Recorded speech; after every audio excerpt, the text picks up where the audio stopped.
It's just comedy. The Jell-O Program, starring Jack Benny with Mary Livingston and Phil Harris and his orchestra. Thank you. This is Groucho Marx. Well, here I am, stepping in over my head again.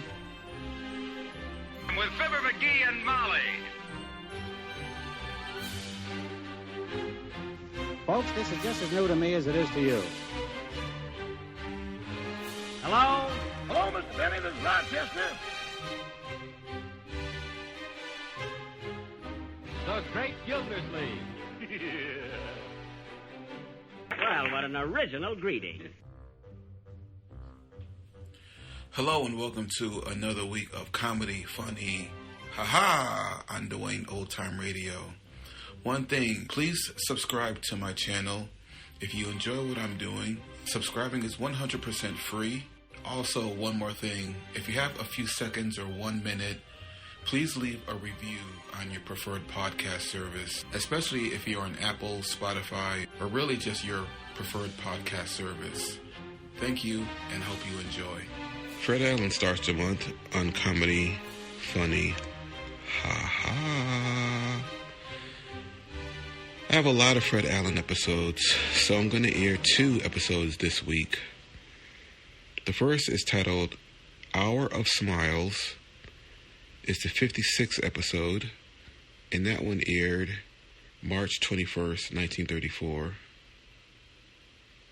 I'm sorry, this one is titled Judge Allen's Cut Rate Court. And this Hour of Smiles, I believe, is the name of the series. Yes, I apologize. And then we're going to listen to Circus Has Arrived, which is the 58th episode of Hour of Smiles. And this one aired April 4th, 1934. Long time ago, 1934. Wow. Good evening, ladies and gentlemen, and more than welcome to our new full-hour radio show, which we are calling the Hour of Smiles. As your master of ceremonies, I solemnly swear that we're going to try to make it 60 minutes of real enjoyment for every member of the family.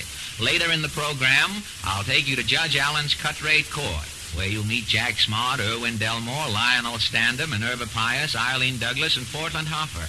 I don't think I've ever told you before, but Portland in private life is Mrs. Fred Allen. I just want to mention it so that our many friends who have been so loyal to us on our other series will know that Portland can't get away and that you're going to hear all of your favorites on this Hour of Smiles. For good measure, we'll have more music more beautiful than ever. We bring you the Ipana Troubadours under the direction of your old friend Lenny Hayton, the Salopatiker Singers, and also that well-known baritone of radio and the concert stage, Mr. Theodore Webb. All of this in one glorious hour, ladies and gentlemen. Oh, they may laugh when you walk up to the loudspeaker as this program starts, but they will be amazed when you leave your radio an hour later with a college education, a thorough knowledge of the dollar situation, and 3 tubes blown out. While you're still aghast at this treat in store for you, Lenny Hayden and his Ipana Troubadours will start you dancing around your loudspeakers with I Like the Likes of You.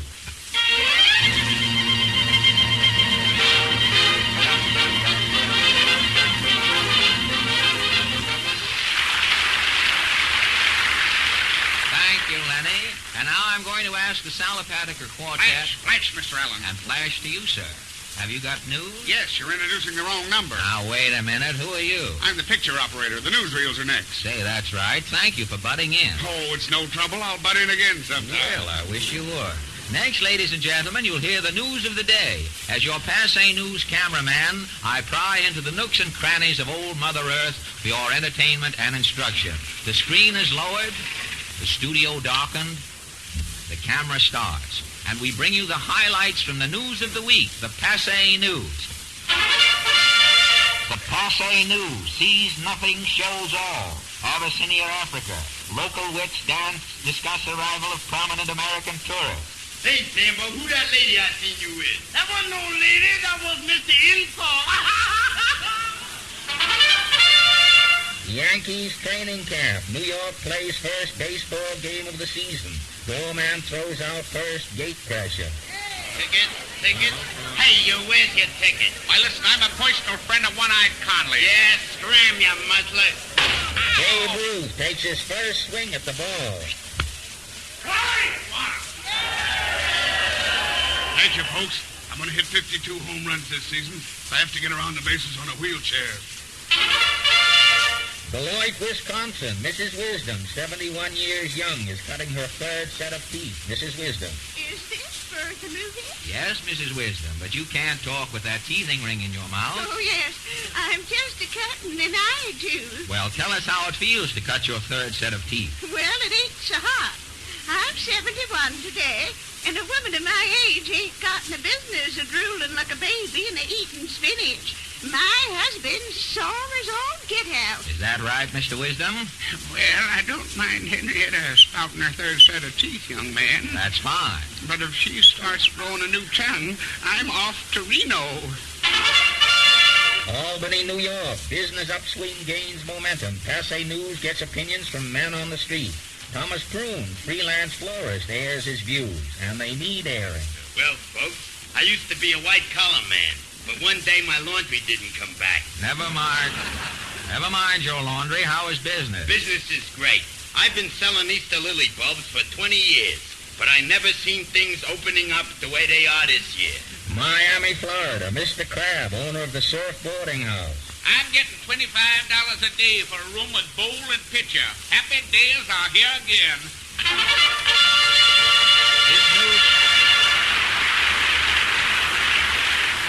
This news service will be brought to you each week, ladies and gentlemen. And so then, for all of the news that's fit to hear, don't miss our Passe service. And now the Salapatica Quartet bring you Great Day. Great day. If I knew anything about music, I'd probably say that was great. But all I know is what Will Rogers doesn't read in the papers. That leaves me the want ads and the business opportunities. And I'll be glad to let you know what's going on from time to time. At least on this hour program, I'll have a chance to talk to you occasionally, ladies and gentlemen, and I hope you're going to like this new arrangement, and I'll tell you why. Many people say that you cannot successfully sell two different products on the same radio program, but I don't agree.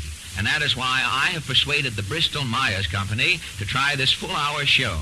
I know that if we bring you an hour of smiles and melody each week, you'll surely remember the two famous Bristol Meyer products, not one, but two products, Ipana and Salapatica, are making this entertainment possible.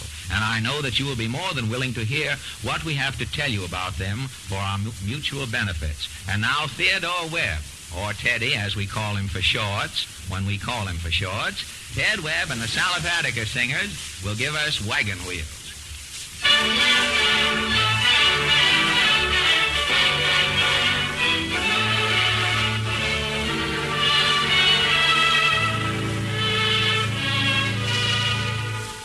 Trains are rushing here and there, flying machines flashing through the air.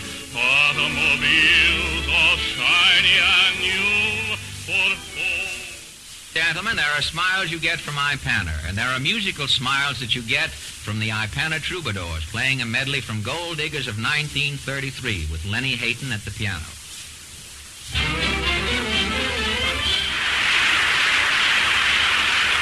Thank you, Lenny, and thank you, Troubadours. You're welcome, Fred. Oh, that's all right, boys. And now, ladies and gentlemen, we bring you my little show. Tonight, we take you to Judge Allen's court. And while we pause for you to hear from your station announcer, I'll dust off the prisoners and be waiting for you on the bench. Court will open in just a minute.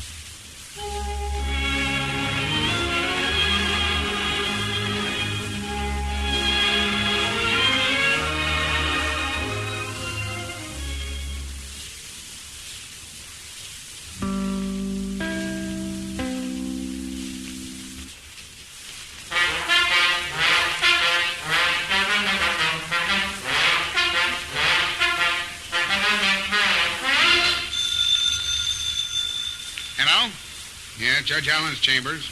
Yeah, he'll talk. You can't stop him. Hello. Yes, I try cases over the phone. Do you swear to tell the truth, the whole truth, and nothing but the truth? Have you got a Bible there? Well, kiss the telephone book. Hello? Did they hang up? No, the operator cut us off. That guy got away with a suspended sentence. Well, court's ready, Judge. Say, plug up that knothole in my gavel, will you? It makes a draft when I rap for order. Yeah, okay. Say, listen, you better put on your ear laps. There's no steam on in the court. Well, I'll just sit on my hot water bag. Let's go. Rise, please. His Honor, Judge Allen. Good morning, Judge. Good morning, felons. Here, you. Take that derby off. I can't take my hat off, Judge. I'm a detective. What size shoes do you wear? 11 and a half. Oh, a sergeant, eh? Yes, Your Honor. First case? What was that? A rock, Your Honor. I know it was a rock, but who threw it? Here he is, Judge. I seen him break a window. Here's the brick. Good work, officer. Well, a left winger, hey? No, sir. I'm president of the Never Bust Glass Company. I don't care who you are. You broke one of the courthouse windows. Well, now, if you used Never Bust Glass, it wouldn't have happened. Is business so bad you've got to go around throwing stones? I was just demonstrating, Judge. Well, now I'll demonstrate. That pane of glass will cost you $5. Here, all I've got is a $10 bill. I can't change that. Got any change, clerk? I'm broke myself, Your Honor. Well, I can't wait around here all day. Give me that rock. Here, what are you doing? 2 windows at $5 makes it $10 even. Okay, here's your receipt. Next case? Gwendolyn Smug versus Bill Sykes and Tim Powell. What's the story, Gwendolyn? Oh, Judge, these men should be electrocuted. For what? Oh, the language they were using in public. I'm stunted. I know I'll never grow another inch. Well, don't start growing in here. I'll have to send you to a higher court. What happened? Well, that man with the embroidered ear is a taxi driver. And I suppose the one with no upper lip is a movie star. No, he drives the truck. The taxi ran into the truck. And you say an exchange of banter followed the collision? Yes. Their language was so bad, a statue of Lincoln stopped freeing 2 slaves and gave them a dirty look. Oh. The discourse was potent, eh? Why, it finally got so blood-curdling, the fox collar jumped off my fur coat and ran up an alley. Fancy. Thank you. Bill Sykes and Tim Powell. Not guilty, Your Honor. What was this collision? It was a slight mishap, Judge. Yeah, I nudged his vehicle with me cab. You nudged it. Yeah, his windshield fell in me lap and we was laughing about it. I thought I'd die when I found 2 of his spark plugs in me bridge work. I was hysterical. What was this menacing chit-chat Miss Smug purports to have heard? Nothing. We was gabbing away like a couple of debutantes. I see. Now, what did you say? Well, ever being the soul of courtesy, first I give Mr. Powell me card, and then I said, condolences, old bounder. Yep, that's right. And I says, I'm too sorry, Mr. Sykes. Then we started laughing and shaking hands. Did you say anything else? No. Oh, I asked Mr. Sykes how the code was affected. And then I invited him to the Huey Murphy Club for lunch. And that's all. The gospel truth, Your Honor. Oh, they're perjuring, Judge. Why, when they finished cursing, you could smell brimstone. What were the exact words? Oh, they're not fit for a decent person to hear. Fine. Just whisper them in my ear. Oh, you can't use these words as evidence. No, but I can use them in my golf game. It's terrible lately.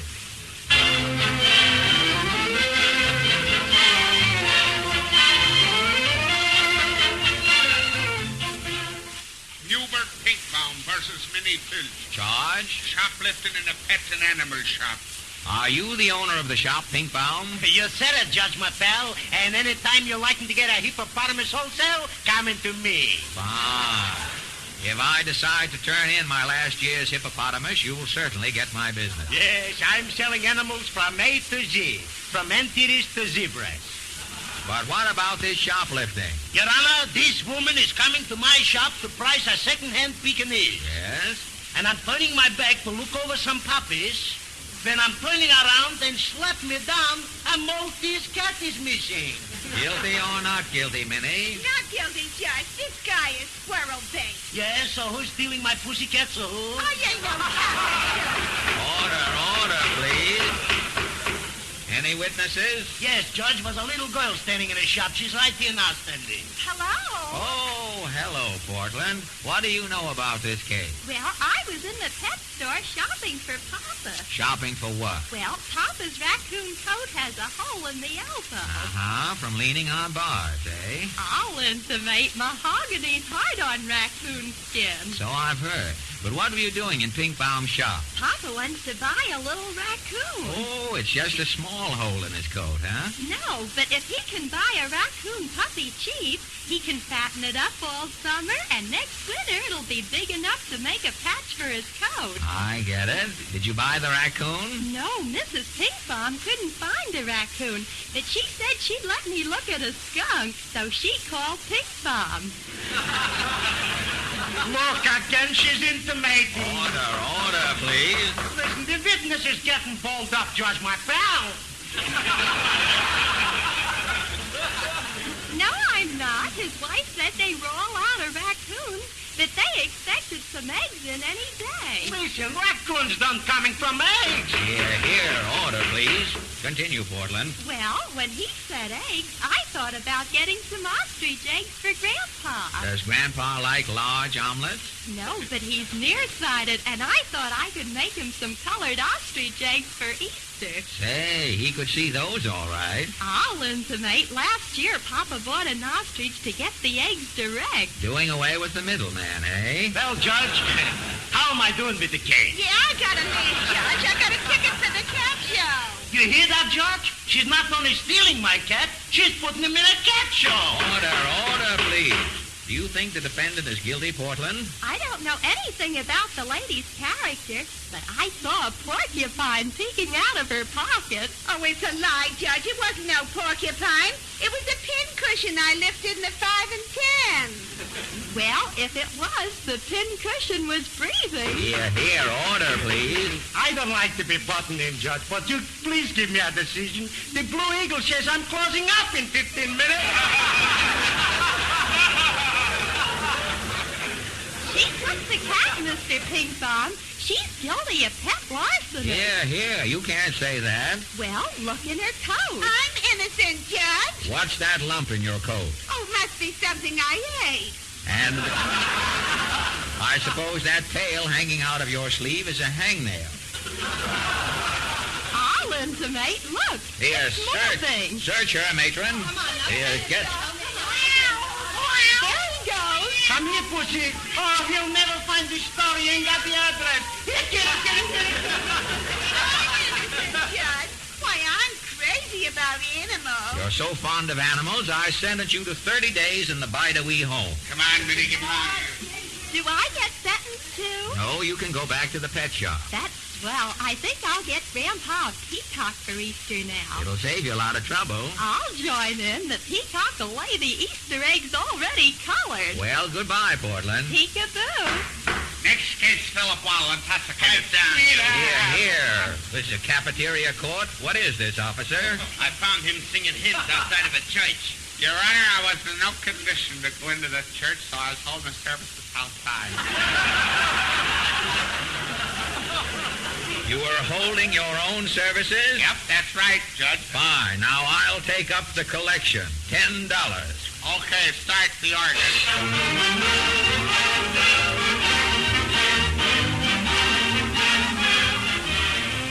The musician, you reached down to pick it up, didn't you? Certainly. You see.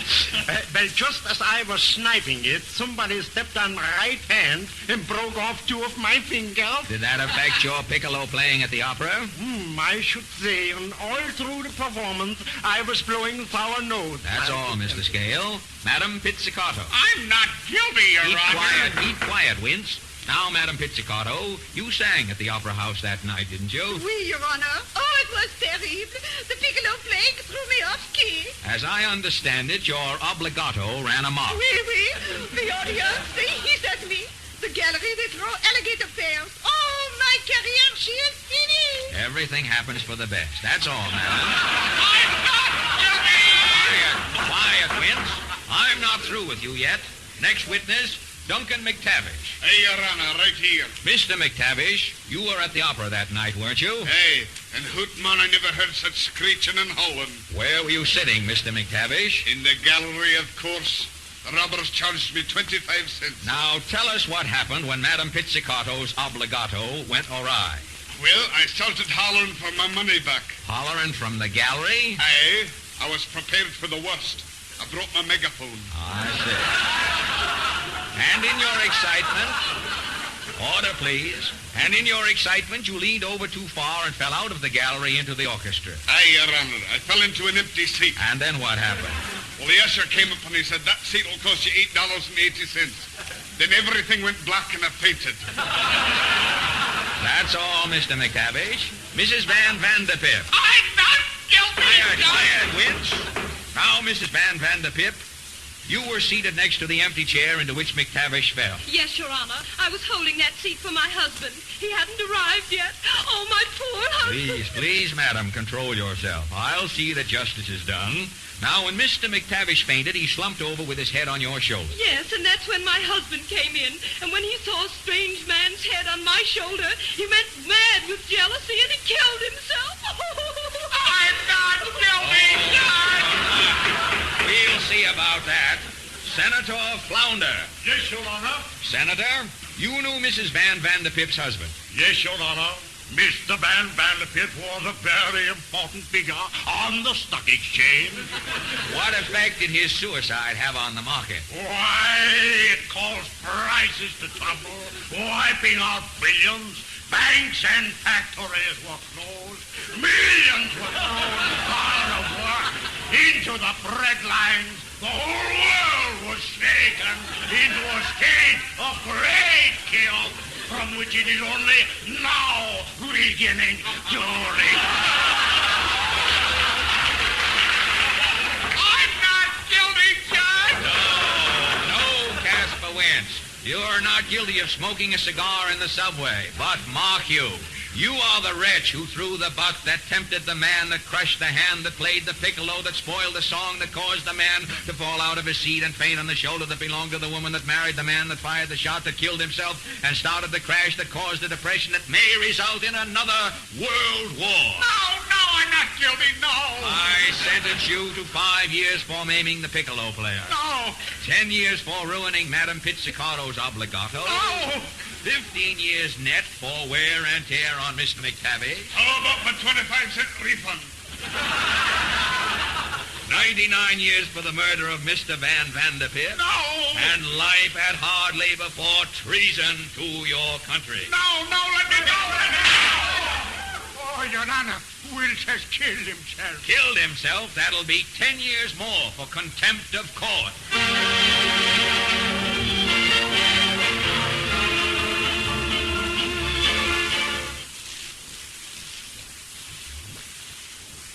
This is Judge Allen's chambers. Send him in. Who is it? Some foreigners here to see you. Good morning, Judge. Good morning. This individual you are calling a judge? Boy. Something tells me you're guilty before we meet. No, I'll explain. This is the Count of Dvornicek. Formerly in the service of His Imperial Highness Tsar Nikolai Nikolaevich of Royalist Russia. Well, come to the point quickly. My gavel is getting cold. Your Honor, we brought the Count here to be tried for not killing Rasputin. Why, Count, you might go to jail for that. Very lovely. You see, ever since Soviet Russia has exiled all the nobles of royal blood, I have nothing to do. Absolutely nothing. So I would love to go to an American prison and study whittling. Well, you want to be a whittler, hey? Precisely. Who knows? Maybe I could even learn to be a chiseler. Oh, good job. Well, come into the courtroom and I'll try your case. Just follow me. Rise, please, His Honor, Judge Never mind that. Allen. Clerk, never mind that. Call this murder case. The people versus the Count of Dvornicek. Prosecuting attorneys ready? I am ready, too. I will defend myself. You say the Count is accused of not killing Rasputin? Quite so, Your Honor. It's a very serious charge. Call your first witness. Very well. Abram Pinsk. Yes, sir? Abraham, Johnny on the spec, I am. Take the stand. Now, Mr. Pinsk, who killed Rasputin? I killed Rasputin. I object. On what grounds? It is irrelevant, immaterial, impossible, inconsequential, and an insult. Objection overruled. Your witness, Count, you may examine him. Okay. Now, my honorable Mr. Pinsk from Minsk. Yes, my pal, anything you're asking me, I am telling you. What was your precise position in Royalist Russia? I was the second vice president of the Society for the Prevention of Rasputin. You are putting your foot in that time. I am putting in nothing. Gentlemen, just answer the questions, Mr. Pinsk. Okay, Judge, my legal friend. What am asking? I'm answering. I am asking. I am answering. Who killed Kakrab? I killed Kakrab. I object. I pass. Now here, wait a minute, boys. Call the next witness. The Countess of Dvornachak, second cousin to the Romanovs and grandniece of the Rubenovs. Coming, darling. Don't rush me. Take the stand, my little onion. Judge, this is my wife. Bulachka, this is the judge. Ah, pleasure. George, I am so delightful to meet you. Oh, you must come in to see us sometime. How's by you the family? Now, madam, did your husband kill Rasputin? Did he kill Rasputin?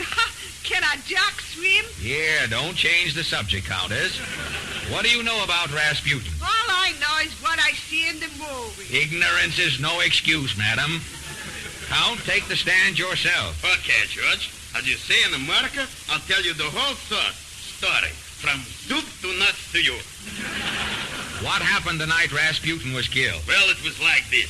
A bunch of the Kazakhs were whooping his half when in walked that dangerous monk Rasputin. He goes right to the free lunch counter. Yum, yum. Now we're getting someplace. What happened? So, first I put poison on the cheese, but the rat wouldn't eat it. Then I set fire to his beard. But his face red. Watch your vernacular, Count. Well, then I give him some poisoned wine. Then I run him through with my saber. Then I shot him 46 consecutive times. Then I threw him into the river. What did you do then? Then I killed him. Your Honor, I'd like to examine the defendant. Go ahead, look me over, kid. Now, Count, you didn't actually do all those naughty things to Rasputin, did you? I did. I killed Rasputin. Why you wouldn't harm a fly? Is that so? Show me a fly. I'll tear it to pieces. Just a minute. How tough are you, Count? I will show you. You see this bomb? Here, wait a minute. Put that down. I will explode this bomb in my bare teeth. I say, Judge, the Count has blown himself to pieces. What shall we do? You better sweep him up. I'm sending him up the river for 10 years.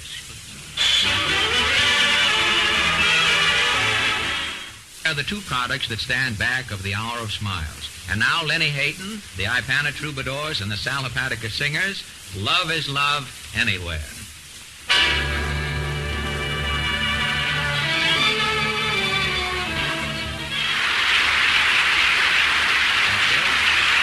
And that brings us to a medley of songs from a famous show of yesterday. I know many of you recall the musical success Sally with music by Jerome Kern. Remember Leon Errol with the wobbly legs and Marilyn Miller with charming songs and dances? Well, sir, Ted Webb, the Salapatica Singers, and Ipana Troubadours, under the direction of Lenny Hayton, are ready with a medley from Sally.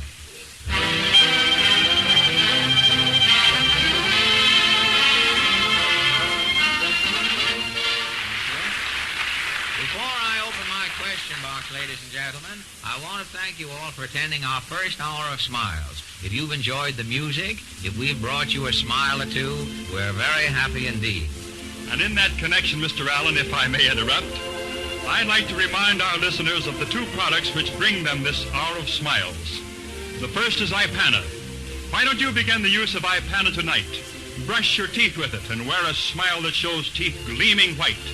Massage your gums with Ipana. Keep them firm and healthy. Don't have pink toothbrush. Get a tube of Ipana. Remember, too, the benefits of the other product that stands behind this Hour of Smiles. The product that brings you the smile of normal, buoyant health. The mineral salt laxative, Salapatica. Ipana, Salapatica. Remember both products when you think of this program and speak to your friends about it. Together they make this program possible. Ipana and Salapatica. Thank you.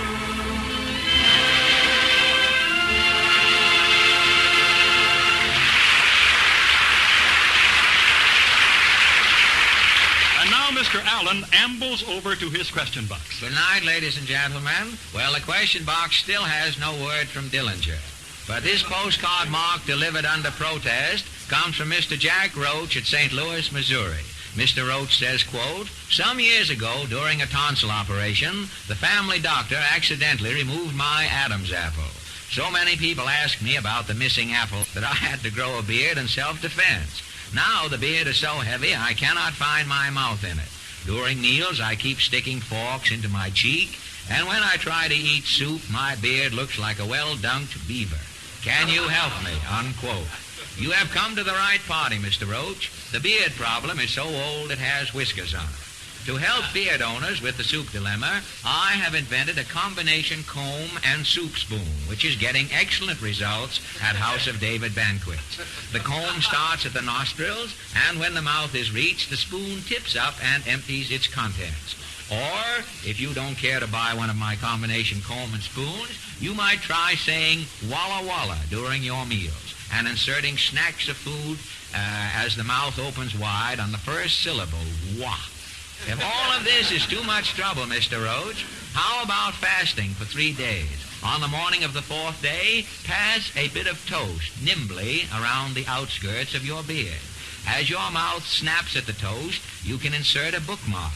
Now that you have the place and the time, how about a sizzling hot platter of dropped eggs on ladyfingers? Oh, Mr. Roach, if you do have a problem pecking at your peace of mind, ladies and gentlemen, why not send it to me on a postcard? And I shall be happy to show you the way out, even as I have shown Mr. Roach the way in tonight. This is Fred Allen saying good, spelled Ipana, night, spelled Salapatic. And don't forget, next Wednesday night, the Hour of Smiles brings you comedy. Drama. Curse you, Nellie Bly, take that! Weather reports. Thursday fair, probably followed by Friday, Saturday, and Sunday. Stock market advice. Put it away and forget about it. And music.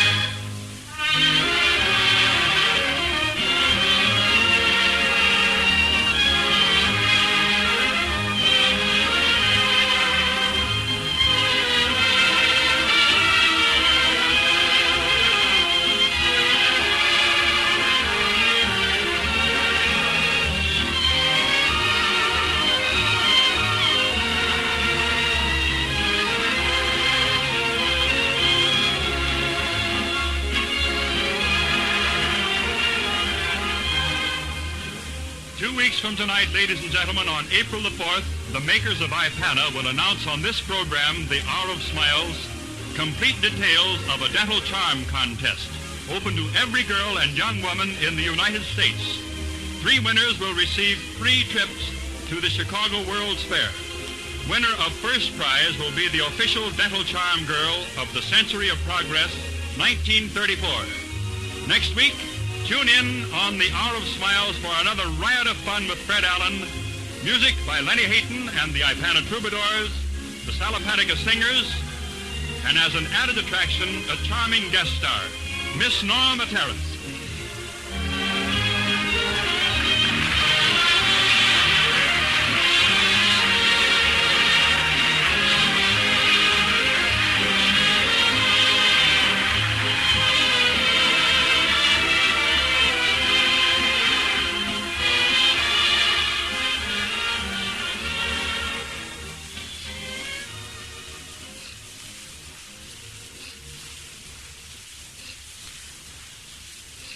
Among the musical selections heard on this program this evening were included I Like the Likes of You from the New Ziegfeld Follies, Rise and Shine from Take a Chance, and Who from Sunny. This is the National Broadcasting Company. Curtain is lowered, the studio darkened, the camera starts, and we bring you the latest news of the week. The Bedlam News sees nothing, shows all. New York City, Circus arrives at Madison Square Garden. Crowds throng to see arrival of sawdust favorites. Hal Growl, lion tamer, poses for Bedlam News. Hiya, folks. I got 20 jungle cats this season. Are you putting your head in the lion's mouth again this year, Harold? No, son. My lion's got pink toothbrush. That's dangerous. Major Bulk, Australian giant, greets his fans. I'm 8 feet tall, folks. Last year, 38,000 people said, "How's the weather up there?" I wish I could think of a good answer. Princess Inca, Ubangi beauty, explains disadvantages of wearing saucers in her lips. Saucer in lip, no good. Make me look like Chevalier. My tonsils have no privacy. Hector Bellows, publicity man for the big show. Yes, sir. It's bigger and better than ever this year, folks. Get your tickets on the inside. New York City, taxi drivers lose licenses as a result of taxi riots. Chauffeurs tell their stories. John Jipp. I didn't do nothing. A scab taxi went by and the door came off of me hand. Can I help it? My name is High Flag, and here's my story. A taxi was burning up in the middle of the street, so I went over to light me a cigarette. 2 other guys lit their butts, and I says, "Not me, no 3 on a cab." So I set fire to another cab to get a light. Lincoln Park, Chicago. Roy Atwell, freelance poet, welcomes spring. Meet Mr. Atwell. Good gracious. Good afternoon. Good morning. Good evening, ladies and gentlemen. Ladies and gentlemen. I'm slow. I'm so... No, just tell them who you are. Oh, yes. This is Roy Ratwell, Roy Ratwell, shrieking. Speaking. How are I? How are you, Sister Fled? Fred? Fine, thanks, Roy. And I'm waiting to hear your ode to spring. Oh, yes, my ode to string, yes. Thirsty days has September.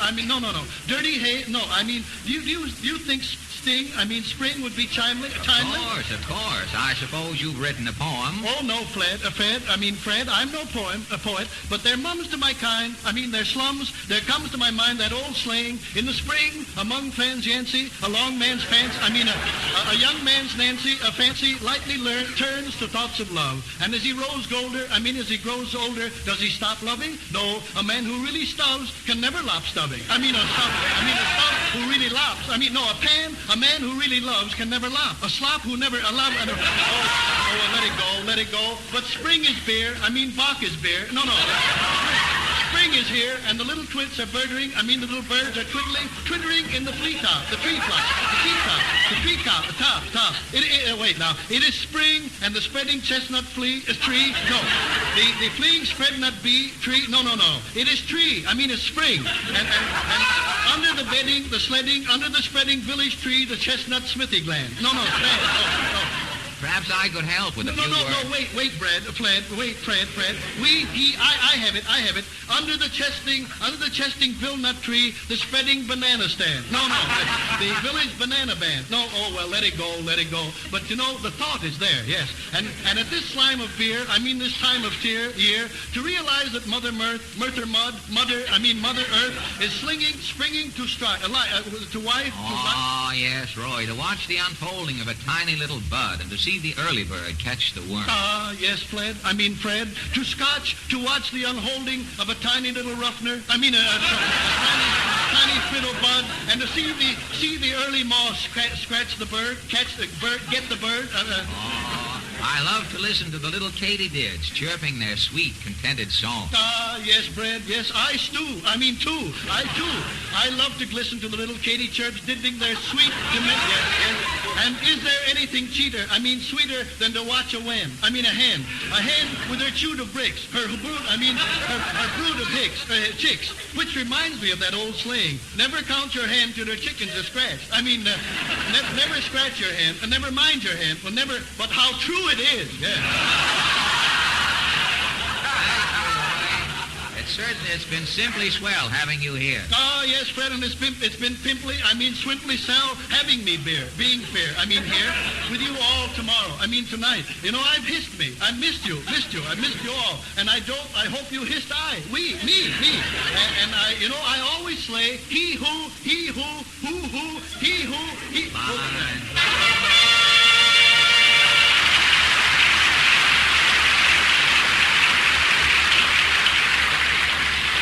Thank you, Roy. And now we've come to the vocal treat I promised you as we started this hour of smiles. It is my privilege to present... 1,000 good nights. Hey, that could have been King Solomon's theme song. And now we've come to my little show, ladies and gentlemen. Tonight we're going to take you to Hollywood, where men are men and women want to be alone. I am the movie producer at the Bedlam Studios, and while I'm giving myself a screen test to see if I'm good enough to get into Passport Pictures, Lenny Hayton will wave us to California on his baton.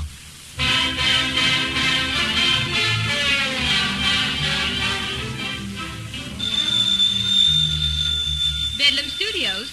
Oh, yes, he's here. Washington calling, Mr. Allen. Hello. Yes, General. What? The Undertakers are complaining about my last picture?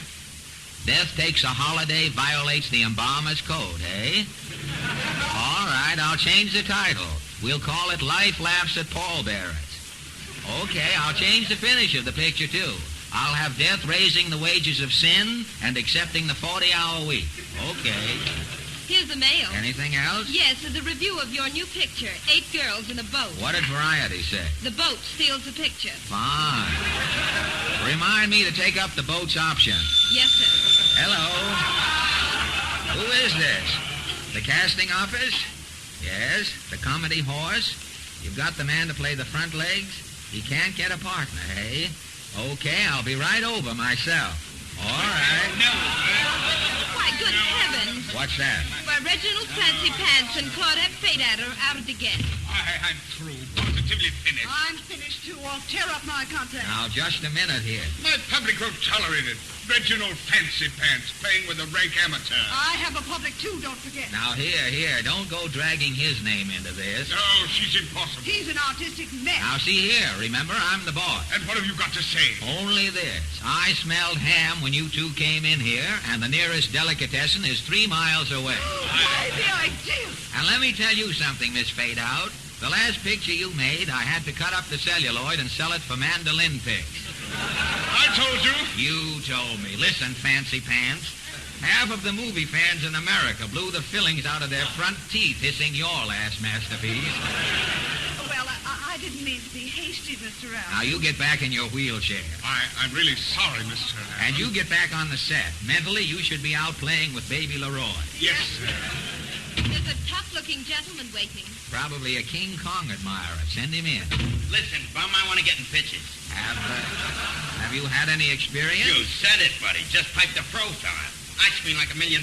What pictures have you been in? Why, I'm in all the newsreels. Remember the demonstration at City Hall? Why, yes. Don't you remember the guy who stepped in front of the mayor and said, "Hello, Ma," into the microphone? So I do. Your fan mail must be terrific. I ain't saying nothing, but me biggest hit was during the Easter parade. Oh, boy, did I hug that camera. I can imagine.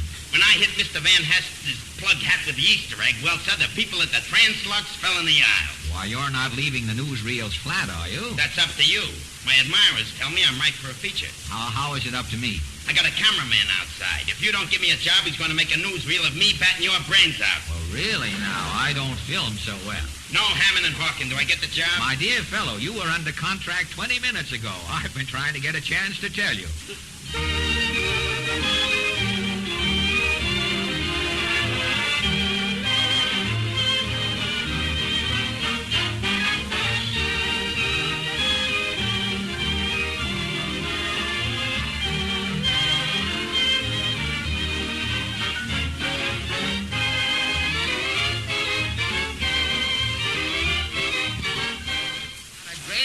For the theme song, too. As the city starts to smolder, Nero picks up the fiddle and plays Smoke Gets in Your Eyes. Get it? It'll be a sensation. Okay. Maybe. Who is that fellow? He keeps going through the office saying maybe all the time. He's only a yes man with an inferiority complex. Oh, I forgot. There's a little girl outside. She says she's waiting for an opportunity. Send her in. I'll start knocking so that opportunity will feel at home. Yes, sir. Hello? Oh, hello, Portland. What are you doing in Hollywood? Papa and I had to come here for a few weeks. Why? Well, Papa's sun lamp blew a fuse, so Papa said as long as we had to get our sun direct, we might as well come to California. That's fine. I thought perhaps you were here to get in pictures. No, I'd rather eat 3 times a day. Well, don't you think movie actresses eat? Not according to the fan magazines. They're always on diet. Oh, not all of them. No, Mae West and the 3 Little Pigs look good and healthy. Do you think dieting is injurious? I'll intimate when my Aunt Lily broke her engagement, she went on a diet for 6 years. What happened? Well, the fellow wanted his ring back, and her finger was so fat it wouldn't come off. What did she eat? Pineapple and lamb chops? I'll say my Aunt Lily ate so much pineapple, she walked with a hula-hula accent. Did the lamb bother her? Oh, yes. She was acting sheepish around the house, and she couldn't sleep nights. Well, she should have counted men jumping over fences. Aunt Lily used to dream she was a lamb chop, and she couldn't sleep unless Mama put some green peas in bed with her. Oh, that's terrible. I'll intimate, when she got to putting those paper bloomers on, Papa made her go off the diet. And about time, I should think. Have you seen any of the beautiful homes here? Oh, yes. I heard that some of the actresses are so swell, they have lavender mice to match the wallpaper. Say, Hollywood is heaven to a mouse. I should say, Mickey has done all right. And speaking of adult mice, does Papa like what he's seen of California? He doesn't really know. He left his glasses on the train. Has he been to any of the cocktail parties? No, Papa drinks installment cocktails. What are those? Well, he drinks gin every morning, and in the afternoon he has vermouth. And at night? At night, he always has chills, and when he shakes, that mixes the cocktails. I get it. Does he have any trouble with sidecars? No, Papa wouldn't be seen on a motorcycle. Hello? Yes, I saw the preview of Lord Murgatroyd's Revenge. Now I want the finish of that picture changed. Yes, in the fox chase, the dogs are running in front of the fox. Either get lame dogs or a faster fox. Okay. I've got to go, I guess. Papa's waiting. Big business, I suppose. Yes, Papa's got a new invention. What is it, a vest pocket that leaks on a fountain pen? No, it's a self-blooming buttonhole for men's coats. How does it work?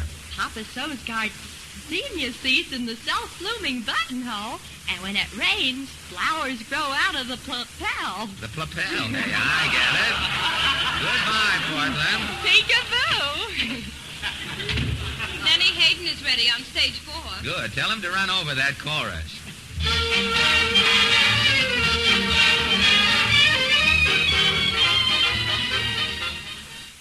I am Nikolai Nikolovich Mazeltov.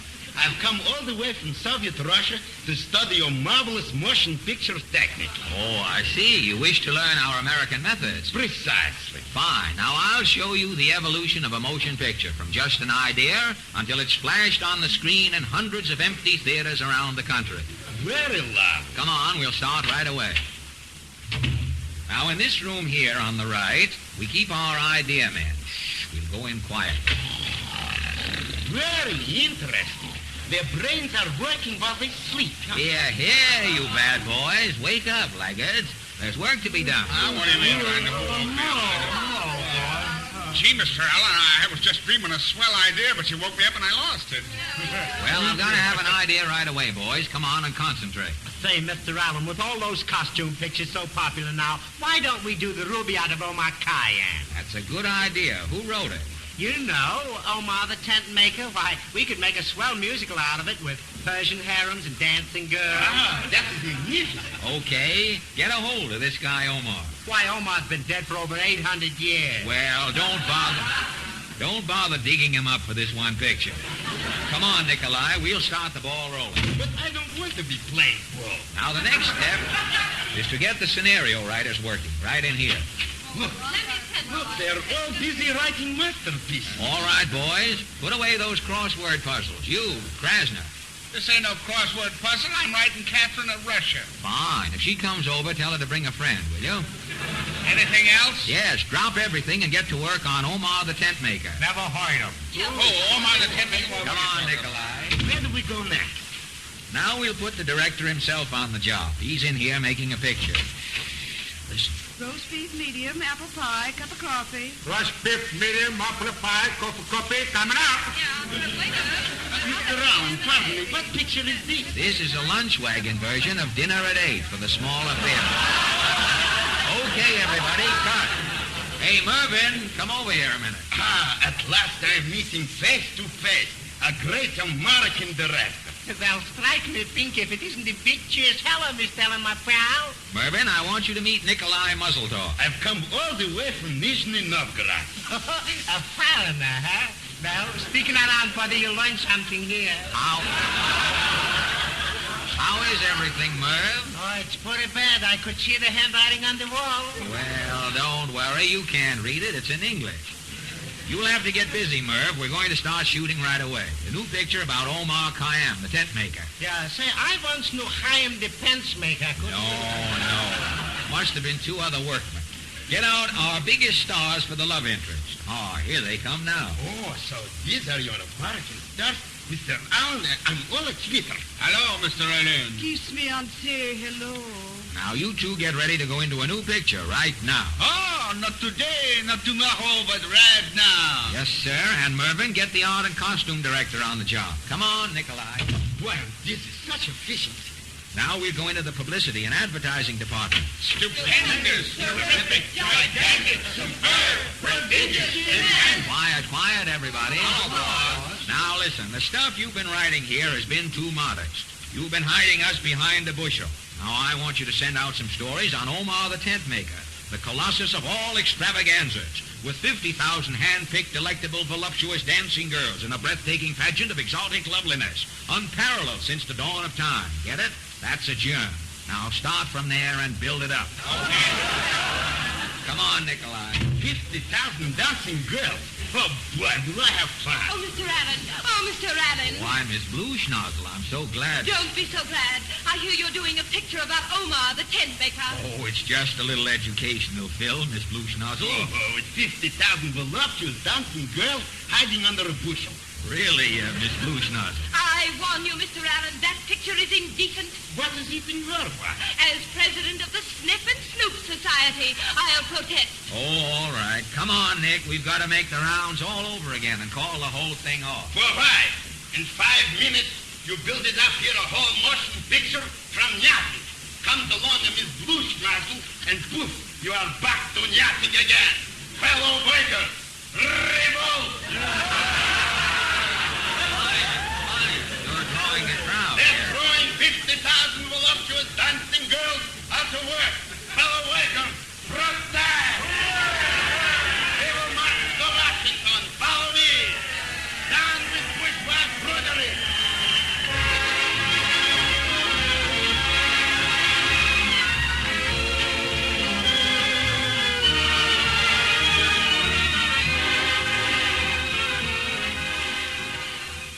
I'm playing Henry myself. To cut down expenses, I live in a furnished castle and manage to get along with 4 wives. But it's great entertainment. That's a great idea. Okay, there, operator. Lights out. Let's go.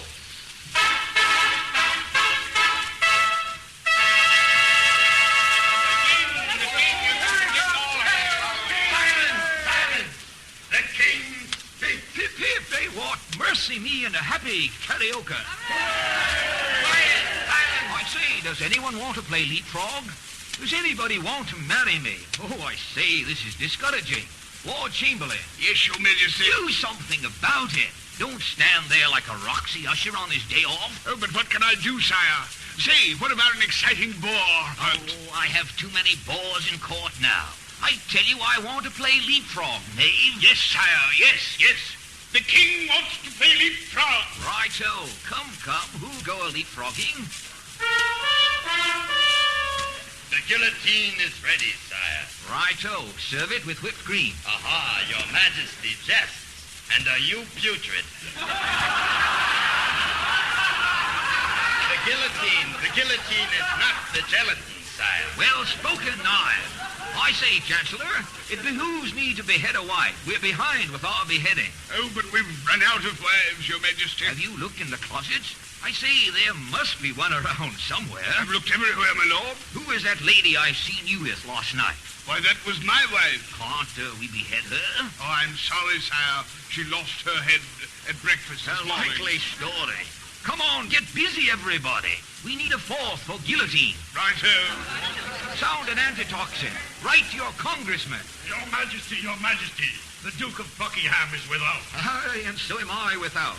I tell you, I want a queen. But, Excellency, that's just what the Duke has brought.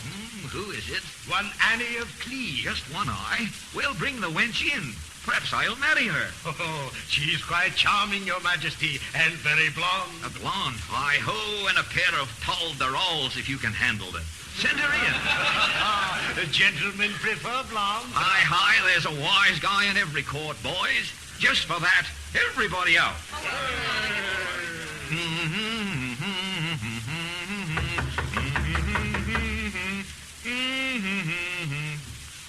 Come in, me little sparrow.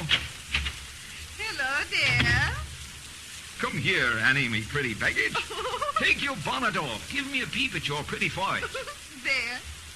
Wow, a female Jimmy Durante. Am I mortified? By Sembletree, I'll have the Duke's life for this. The Duke? You want to buy a Duke? So you would be Queen of England, aye? Yes, I can't wait. When do I get crowned? Oh, I see. You'll be crowned in just a moment. Hi-ho, the Guad. Hi-ho, anybody. Hi-ho, the Guad. Yes, Your Majesty. Yes, coming. Here, lend me your mace, your battle axe, fellow. Yes, sire. Here it is. Why, you're not going to kill the Queen. No mayhem, Captain. I shall knock her about a bit. Oh, Annie, come here, darling. Yes, Heinrich, Now, what shut is? your eyes, Hoyden. I've a little surprise for you. Ah, so soon? All right, here's shot. Righto, take that. Ouch. She's out like a lighter, sire. Righto, take her away, Captain. Yes, Your Majesty. When she comes to, ship her back to Cleve, COD, where she came from. Yes, sire. No wedding bells for me. You can't come in until I finish the chorus. Oh, all right, come in. Your Majesty, there's a messenger here to see Queen Annie. Oh, tell him Annie doesn't live here anymore.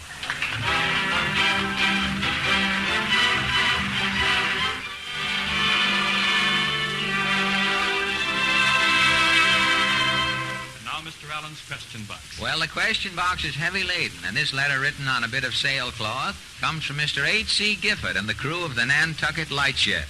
Mr. Gifford says, quote, "Sailors have always been accused of using bad language. While I must admit that I have heard different seamen say heck and darn, I don't feel that we deserve the reputation we billow gigolos have among you landlubbers. How can we regain our good names?" Unquote.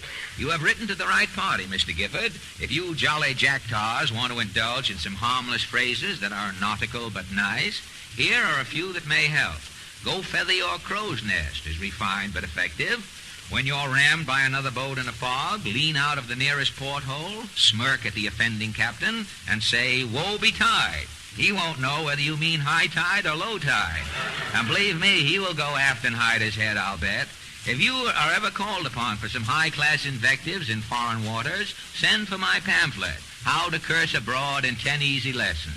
I guess that settles everything, Mr. Gifford. The crew may laugh when the anchor falls on your foot, but when you look up and say, "Oh, fiddle-de-dee," I'd hate to be in your boots. Mr. Gifford. If you, too, have a question, ladies and gentlemen, why not send it to me on a postcard? And I shall be happy to help you achieve social ambitions, even as I have helped the Nantucket Lightship to keep in the social swim tonight. This is Fred Allen saying good, spelled Ipana, night, spelled Sal Hepatic. And don't forget, next Wednesday night, the Hour of Smiles brings you comedy. Drama. I'll leave you tied to the railroad tracks, me proud beauty. Help! Weather report. Thursday, fair. Friday, fair. Saturday, phooey. Stock market news. Hold American Beauty cream for a long putt. And music.